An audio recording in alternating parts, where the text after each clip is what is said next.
Hello and welcome to another edition of Capital Area Chats.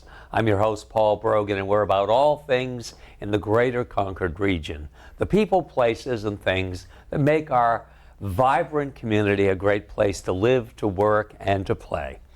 I have a very special guest today, someone I have known for many years and admired for as many. He is the editor of Patch. And today we are marking the 13th anniversary of Concord Patch coming to Concord and changing the way that we get our news, the way we find out what's going on, and it has a real community connection that has only gotten better through the years. Well, Tony Schinella is the editor, end-all and be-all of Patch, and it's nice to welcome you back, Tony. Well, thank you for having me again. Your flattery will get you everywhere, All right. Paul, as you know. Thanks for having me. Well, and thank you to Concord years. TV. I mean, it's amazing. Yeah, it's been a journey. It's always really good to get to, when you start something and you create it, and then you get to the anniversary, or you get to the point where you can celebrate it. Usually it's that 1 year or the end of the year. Sometimes I'll do it and look at everything, or award season, or things like that. And it's always really good to just take a minute and look at all the things that you've done in the past year. And yeah, 13 years it's not 20 or 10 or 20, but it's still pretty crazy. Yeah, it's an impressive landmark because, I remember the first time I saw it and I thought, well, this is a nice little thing to have, to supplement. But by the end of that first summer of 2011, I certainly checked every morning when I would get up. I would go on Patch to find out because there was such an urgency and an immediacy to the news, and so many other people locally were getting involved as far as would make comments about a story or contribute things, and it really felt like a community connection, and that was really great. Yeah, and that's what we kind of really tried to do. It does sometimes make people uncomfortable about some of the things that go on in their community, but and obviously I have a lot more workload too. I don't just cover Concord, I cover multiple communities in the state. Yes. But there's still that urgency. It's kind of funny. I was thinking about this the other day, and somebody, of course, Concord studios are here at Concord High School. Yes. And there was a rather violent fight in the 5th floor of the building the other day. And I still have one who goes to school here, so I immediately am listening in the scanner to make sure it's not my kid, right? That's the first thing, is it my kid, right? And then it was like, oh my goodness, the kid's like in really rough shape and they're gonna take him by ambulance. And I always try and write, if I'm listening, I hear something I think people need to know, or people will ask me later, how come there were X, 8 cop cars at Branch Turnpike, right, or 2 ambulances outside a place where we know there's a lot of overdoses. They'll want to. People will ping me and want to know, and it's not really a story. It's just a tidbit of information, and if I know, I'll share it. So I just wrote this whole. There was a fight at Concord High School, and one boy was taken to the hospital, and I can always tell it's either the old-time readers who are really sick and tired of it, or it's the new-time readers who don't understand that my Facebook feed or the site itself, before we took down our neighbor news section, because we're rebuilding the inside of our content management system. So there's no commenting right now. There's still some bloggers like you, but I would put little notes on the page itself. If I go to something that really isn't a story, it's a sentence or two and a picture. It's not really a story. Kind of feels like I'm cheating if I write a story. Yes. So I just put the picture up and some information. But you can always tell some of the newer readers, they're just like, well, why are you doing that? There's a fight at the high school all the time. I'm like, yeah, but there are fights at the high school very often where the kid gets taken away in an ambulance. And then I had to explain the whole thing. So, I'm a graduate of Concord High School. I still got a kid here. My family's lived there for 120 years almost. It's like it matters to me, so I tell people. And to a fault, seriously, within 15 or 20 minutes of the clock. I had 7 emails or people IMing me going, how come there are ambulances and fire trucks and cop cars outside the high school? So, that's why. If there's a major crash that I think is going to be, I'll just put a sentence up and say, don't go on Broadway. Exactly. It's a 3-car crash. Yep. With injury, which means they're going to, if it's serious, they're going to stop everybody. They're going to measure the skid marks and all those things. So it's not a story. I don't just do stories. Right. Exactly. I do stories and I share information and I talk people off ledges and I do all kinds of things. Well, it's just become, I think, for so many people, an important part of their daily routine when they, if they're anything like me, getting up in the morning to find out, because it seems as though you're 24 hours a day, you are on top of stories, because some of them, you're middle of the night, it seems, you're covering something that's happened. Yeah, it depends on when it happens. Our numbers are still really good. We've changed. They're not as good as they were during, so like in coronavirus, COVID. right? Like I had, I think I had 1 month where I was close to 2 million page views on all the New Hampshire sites. Tends to be 1.2, 1.3 million. I have some freelancers. We have news partners who help. So it's not all me. Right. But on the Concord site, everybody in the city, this is the way you kind of look at the numbers. Everybody in the city, about half the city goes to it every day. And that's a pretty good audience, penetration, I think. Oh, it's very good. And they all click on different things, so it's good. Yeah. But I know what works, and audiences tell me what they want to read. And some people will say, well, he's in it for just the clicks. Just for the record, my job is to get people to click on things. Yes, and so there That's the needs job. to be a reason. It doesn't, Right. It's not the newspaper has you. They have you captured. You paid what I don't even know what it is, $300 a year. Yeah, something and then like Wall Street that. Journal just went up to 800. I canceled it. I've had it since 2006. Wow. I was like 800. Wow, I don't mind 4. 8's a lot, right? Yeah. But they have you captured no matter what. They don't know what you're going to read. No. They don't care. No. They've got your money. That's the newspaper business. The radio, it's audio of the mind. You have it on in the background, or you're listening to a talk show, or you're listening to a classical music piece or something. They know you have the switch on. If the switch is off, they don't know, if you're there. So that's how they capture you. Mine is all the data. And people tell me what they read. And yes, my job is to get clicks. Yep. That's what it is. And the one thing which does bother me is that some people will say, that I make things up or gin things up, and you don't really have to do that in this city. No, you don't. The reality is often worse than how I portray it. But, it is what it is. In the 13 years, have you noticed a lot of change in the city? Just in those 13 years? Yeah. And I don't want to go back further than that, but No. I could. I mean, we used to have one homeless guy in Concord, Norman. He walked around the shopping cart and spoke to himself. Right. Then we had a few. I went back and looked at some stuff because last year's election, the 2023 municipal election cycle in Concord, one of the things I did was I pulled all the data from the police to see how many people who were homeless or who entered in a shelter address were technically they're not like on Auburn Street or wherever, but they just are using it as a man. They're not really, they're not really a resident, permanent, right? They're now located, but they don't own anything, they don't rent anything, they don't live in a camper in someone's backyard or whatever. So I pulled all that data. And then I asked how many of them were arrested and how many of their arrests. I was stunned, and your producer may remember this because I asked the question during the debates.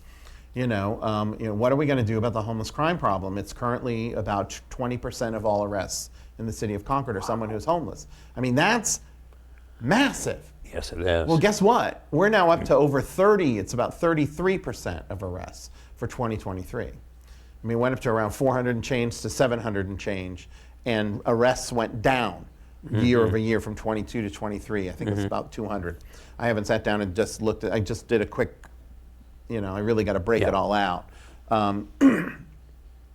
That is, and I went back into my old blog and before Patch was started, and I had made a note about how I had written to, I believe it was the mayor in 2006 or 2007, so kind of right before the housing crisis, but while we were just pre-housing crisis, and I noticed there were a couple of tents on the river. And one of my boys said, how come we can't camp down at the river, innocent enough? Yeah. And it's like, well, we can't. We'll get arrested for trespassing. Well, yeah, but Daddy, there's a tent right there. And it was like, oh, yeah, there is. And oh, yeah, there's 3. That was, 15 years ago. 15 plus years ago. Now we have all day long calls from residents going, I have tents on my 2-acre property that has a wooded area, and then they're given 24 hours to get off your property. I mean, it's serious. Yes. And it's anecdotal. I will say this too. It's generalization and anecdotal. I'm automatically saying that, but most of these people are not from Concord. They're not people who had a family and lived in the North End and lost their apartment or lost their house. There are some. Yes. There are some. We've always known people who have been on the fringes like that for as long as we've been adults. We've all encountered that. Yeah. I've lost more than 2 hands worth of friends to overdoses. Lots of musicians and people who were really good people. That isn't to judge. It's changed. And a lot of people who are on the fringes are homeless. Many of them are criminal. Many of them are sex offenders, and they are moving here. I don't know how you fix it. One side says, we really just need to spend all of our money and provide homes for them. Okay, that's a really nice, empathetic thing to say about our about our neighbors and human beings. Right, yes. If you're a landlord in the city, they're going to give you a different story. And so that has been a big change. And Concord's still a little town city. Franklin's a town that thinks it's a city. Nashua, not Nashua, Laconia is a city that really is a town. It's 15,000 people. True. Concord is a city. It's still small. Yes. It's still manageable. But it's like, when you go downtown for an event and there's like 3 or 4 people who are screaming their heads off, acting completely crazy, and you're like, gee, can I just have a, it's like you can't, it's a horrible thing to even feel, but that's what you feel. You're like, hey, I finally got a table outside the Barley House X night to have dinner. It might be the few times you get to go out to dinner. And it's like there's some guy losing his mind across the street. And it's like, I don't know how we fix that. I don't have answers. All I know is that needs to be fixed. It does. And that's what I'm seeing a lot of. I'm seeing a lot of that needs to be fixed, and it isn't getting fixed. But then I'm the ogre for telling people. The reaction to, and I want to just jump off because this is your show and you have questions. But I want to say the reaction to that massive homeless camp off of Sexton Avenue, Yes. And Store Street, which has been on fire underneath the Water Street Bridge. There's been like a dozen fire. Things explode underneath the bridge. I mean, it's like, where do we live? It's really, and it's horrible. There's a sign. One of the guys has a sign that says, "Welcome to hell." It's true. I did that story in 2020. I took a picture of it. And I was like, yeah, that's right. Welcome to hell. Explosions, fires, all kinds of brutality, human brutality. And we don't do anything. So they finally do something because the state wants to unload these parcels. And the city has a couple of parcels too. And you could just look at that corner and you could imagine all kinds of great things being built on the whole corner between like the Duncans and the unfranchised. I mean, it's got that really cool grade. You could have the slope up to you could have a brownstones. I mean, you could really look neat, right? Beautiful. Yes. And somehow we can never get that done here. But I mean, No. so you finally have the state cleaning it up after so many years, and everybody loses their minds. Like, where are they going to go? I'm like, gee, they can't stay there. You can't be on other people's property. Right. That's the people's property. It's the state and the city own those parcels, and you can't camp there. It's really really sad, and it's really sad. It is sad. It's very sad, and there isn't really a concrete plan to address it or do something that will. And it's a myriad of problems. I mean, Yes. you have the fraction of there's a handful of them of families that live in cars. Then you have the mental health people. Then you have the drug addicts. Then you have the alcoholics. Then you have, so when they say spoken wheels, I mean, in their programs, and everybody's got a social worker and everything. I mean, there really is a myriad. There is not one answer. No, there isn't. And No. we have not built anything in the last, ever since really 2006, 2007, 2008. If you look at those numbers, our amount of production has been really terrible. At the same time, thousands of people have moved into Concord. So, I mean, we used to be around 36, 37. Yes, Now we're at 44. Yes. You can't just have 8,000 people move here in No. 20 years and build 200 apartments. It No. doesn't work. No. But most of those people who are homeless in the campers, they're not from here. No. I can tell you, it's a really good guess. 75 or 80% of them are not Concord residents. Concord residents. They came here. Maybe they are New Hampshire residents, but many of them are not New Hampshire residents. They just come here, and we haven't kept up. The market hasn't kept up with it. Our nonprofits haven't kept up with it. I'm hearing from developers when I meet somebody and I'll just start talking shop about lumber prices or whatever, and they can't find the workers. No one wants to work. No. I mean, you need people. Machines don't build those homes. You got to have guys and gals in there with the with the nail guns, and so it's a real.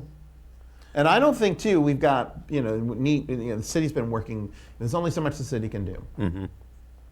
There's only the city councilors are volunteers. Right. There's only it's not like they're big city mayors making 100. In Boston they make $200,000 a year. It's a real job. It's a full-time job. Right. You call your city councilor when something happens in your neighborhood.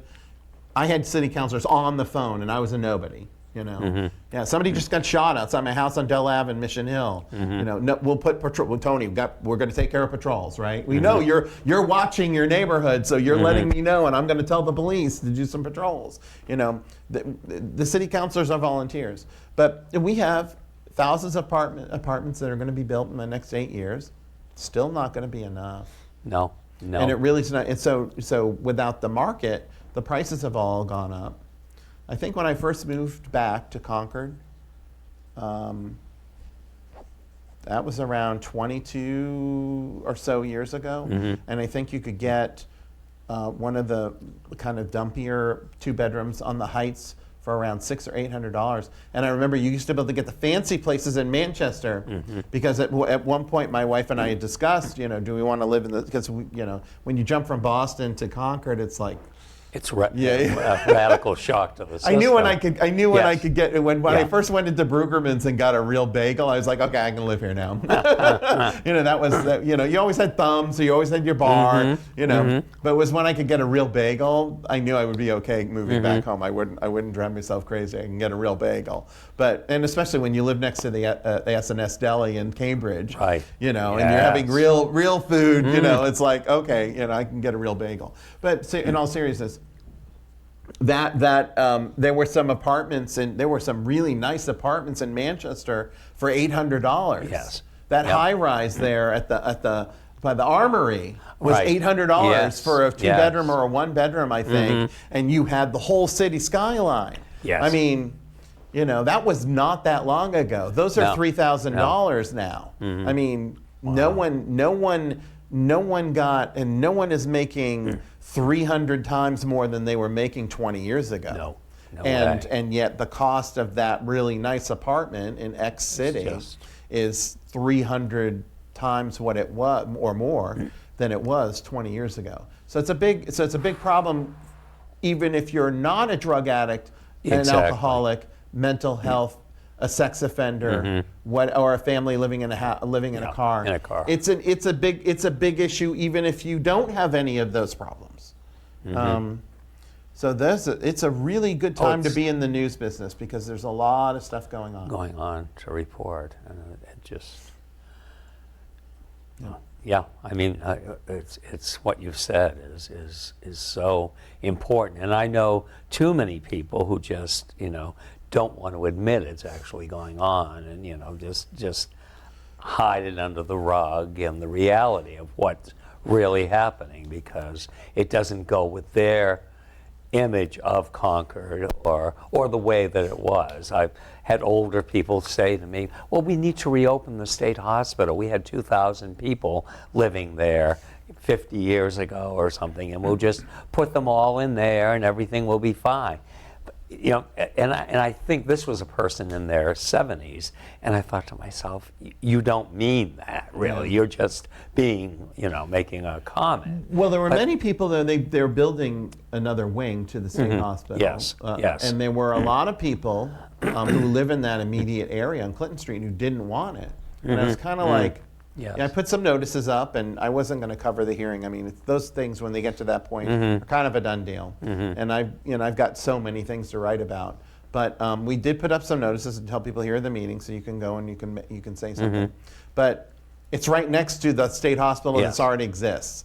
It's like I had neighbors of mine in the North End who I live in the West End, but they live in the North End, who didn't want the Irving station at the corner of Boonton, North State, and Pennacook Street rebuilt bigger. With, I think they're going to have a coffee shop and everything in there, and they were like, oh, we don't want that big monster. I'm like, it's always been a gas station. Yeah, exactly. Now we're going to get a bigger gas station, so I don't have to drive all the way across town to get gas. Yes. So, and neither do you. And it may but it's be, always been a gas station. And they were like, well, why don't they move it across the street? And it's like, well, the gas station doesn't own the Santander Bank. They own the thing. Yeah. So, I mean, and they're building they're converting the Hampstead Hospital. So, I mean, I like it the other way. I don't necessarily know if we have to reopen all of the hospital beds. No. But I would really like to find out, and I don't know how to do this, and it's going to sound terrible, and I'm sorry, I blurt things out, and sometimes they don't come out right, but I don't remember us having so many people who were unstable. No. And that is a bigger thing to me. I don't know if it's their phones or their high fructose corn syrup. I don't know, but I don't remember that there were that many people in this community who were. And I don't want to. I'm not trying to judge. I'm just like, I don't recall. Everybody loses somebody they love. Yes. Everybody loses a job unless you own your own company. There's all kinds of hardships that happen to everybody, and everybody has their own way of handling those things and coping and but dealing with it. But I don't recall the city being this. So many people being unstable, for lack of better. It's the only word I can think that's really it's not exactly. And it is. It's very, very clear. I mean, I've been here, my whole life mostly, and I don't. I mean, all the years working at the movie theater, we never had to call a policeman to come and remove an unruly patron, or somebody was in the lobby creating a disturbance, or walking home from the theater at 11 o'clock at night down Main Street. Quiet and peace, there was nothing really like that going on. And no, it was very unsettling the occasional time that someone would, lose it for some reason. But it seems to be happening a lot more. And it also is because I'm listening to police and firefighters. True. So I know, I'm exposed to it more than most people are. But it really, it's sad, and I don't know what the answer is, but I would like us all to, especially those people who are clinicians and in the business, and don't just immediately say, I need lots more money to hire more people to file paperwork. I'd really like to find how and why these things are happening, because it never used to be this way. No.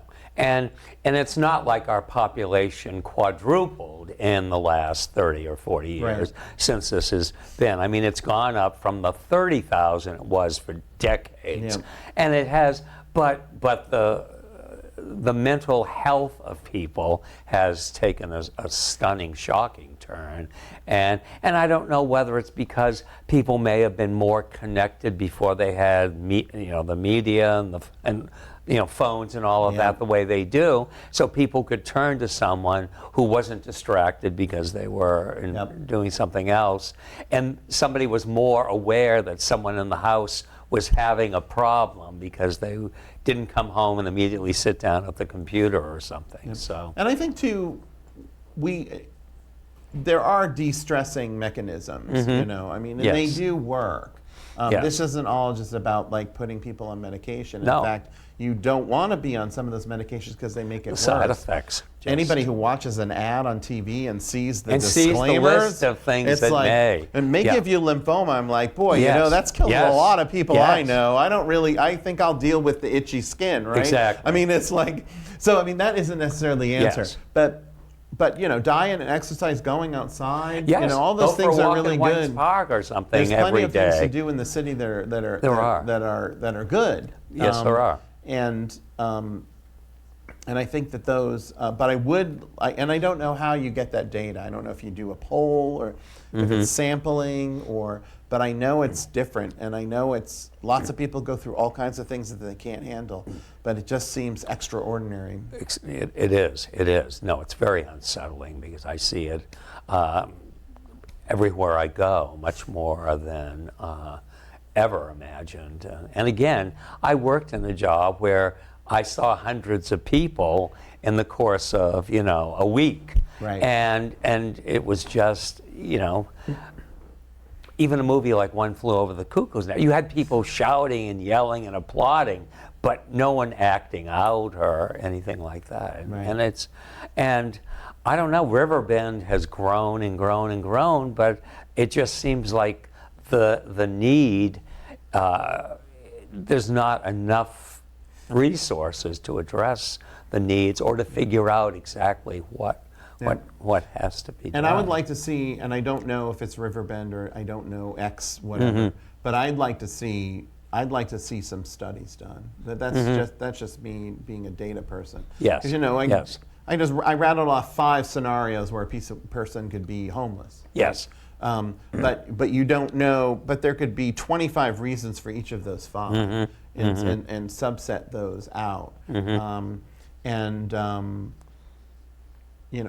I don't necessarily. You can't really solve a problem until you can say, it's easy to say to the alcoholic, stop drinking.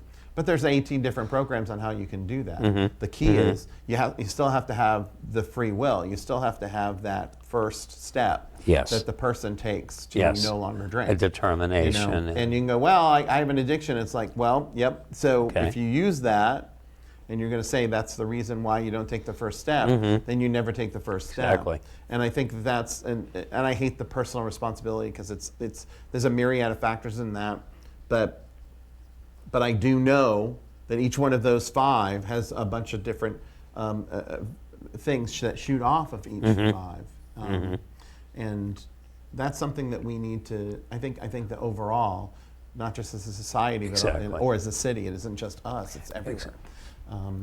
We have to figure that out because we can't really lead people out of it. No. And then they're stuck. And who wants to be, anybody who looks at the Sexton Avenue pictures, or looks at that story from 4 years ago, the Welcome to Hell story, or hears or sees the video, of me at the fire and the propane tanks are exploding. I mean, the firefighters, why should the firefighters have to go into that danger? But can you imagine what it must be like to live there? How would you want to do you really want to do that? You can only save people that want to be saved. Exactly. And that's kind of, we have to find more ways of doing that, I think. Because no one should have to live around propane tanks that explode. No, I agree. So. We are unfortunately out of time, which means I get to invite you back this summer again, perhaps in July or August, because there's much more to discuss.